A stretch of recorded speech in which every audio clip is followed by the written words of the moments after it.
Carrie. We're Yeah. back. Yes. We're going to continue our discussion about fostering and adoption and how that impacts families, particularly homeschooling families. Yes. So tell me a little bit about the kinds of inquiries you're receiving from our members on this topic. Generally, the issue is we are considering fostering or adoption, and what do we need to know as homeschoolers? Is it a good idea? Is it not a good idea? Are there specific things that we really need to know? So do you think that's really a question about how vulnerable are we when we invite child protection into our home? Oh, absolutely, for sure. Right. So what do we tell those people? Well, generally, we want them to know that is going to warrant CAS coming in for certain child services, whatever it looks like in your province, to check out the home. I guess there's an application process first. Right. We had talked about that in our last session, about the process that people have to go through.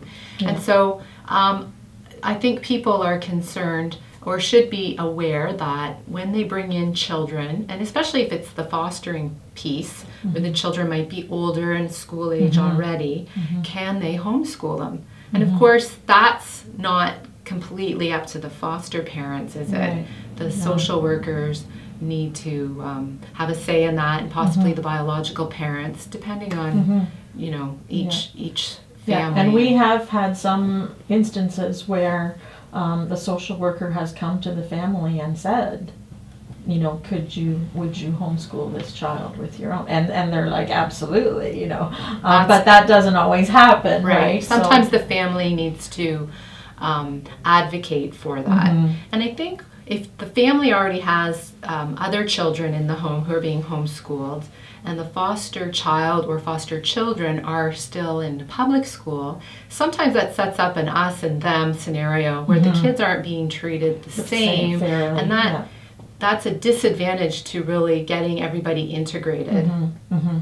I think also families who are considering this need to remember that their children need to be heard in this, because maybe leading up to it and during the process, what's it like for that young child to have to share mom and dad with yet more kids? Yes.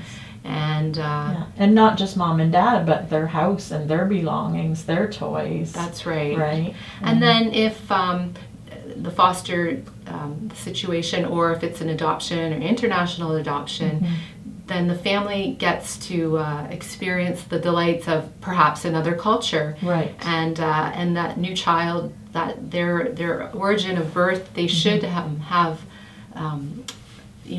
things that are being developed to celebrate that. Yeah, and as you did personally in your own family, right? That's right. So. We adopted from China, and so now that's just been a wonderful experience. We've also fostered, and if you're feeling called to do it, I would recommend people take that next step, and feel free to call us for support and guidance. So it's not impossible as a homeschooler to do that. If you feel the need, go ahead.